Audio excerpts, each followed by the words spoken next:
Lo tau gak sih kisah tentang orang yang datang dari masa lalu? Di bulan April 2006, Sergei Ponomarenko muncul di Kiev, Ukraina. Dia ngeklaim bahwa dia adalah seorang penjelajah waktu dari tahun 1958. Penampilannya sih emang jadul banget ya, vintage gitu. Dan dia bawa kamera tua gitu sih.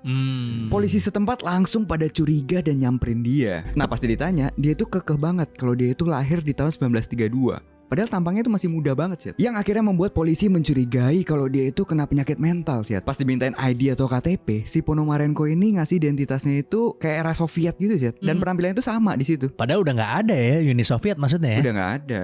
Nah jadi anggapannya kayak bener tuh dia usianya 74 tahun jadinya kalau tahun 2006. Dan sempat juga si Ponomarenko ini nanya petunjuk arah gitu sih. Nah ternyata nama jalannya tuh udah nggak ada semua.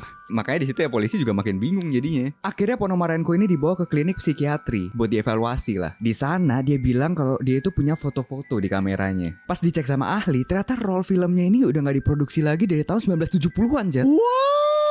Nah, gambar-gambarnya pun isinya pemandangan Kiev di tahun 1950-an. Termasuk foto seorang wanita yang dia klaim sebagai tunangannya, Zed, bernama Valentina Kurish. Dan yang anehnya sampai ada foto UFO juga di situ. Masa ada foto UFO yang jadi bener dia sempat ada? lihat di foto sama dia. Habis itu dia hilang.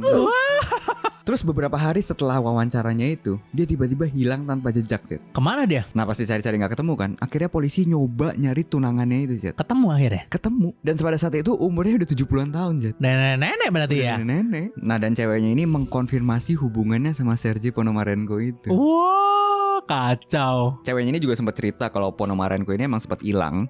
Dan beberapa lama setelah hilang itu balik lagi. Pas balik lagi itu dia banyak ceritain tentang kayak teknologi masa depan, Zed. Dan bahkan ngasih foto yang diambil di tahun 2050, Zed. Jadi kayak latar belakangnya itu Kiev tapi kayak futuristik lah. Banyak kayak pencakar langitnya gitu. Padahal sebenarnya sekarang juga belum ada gitu. Hilangnya Ponomarenko ini memicu spekulasi, Zed. Apakah dia benar-benar penjelajah waktu atau tipuan doang nih?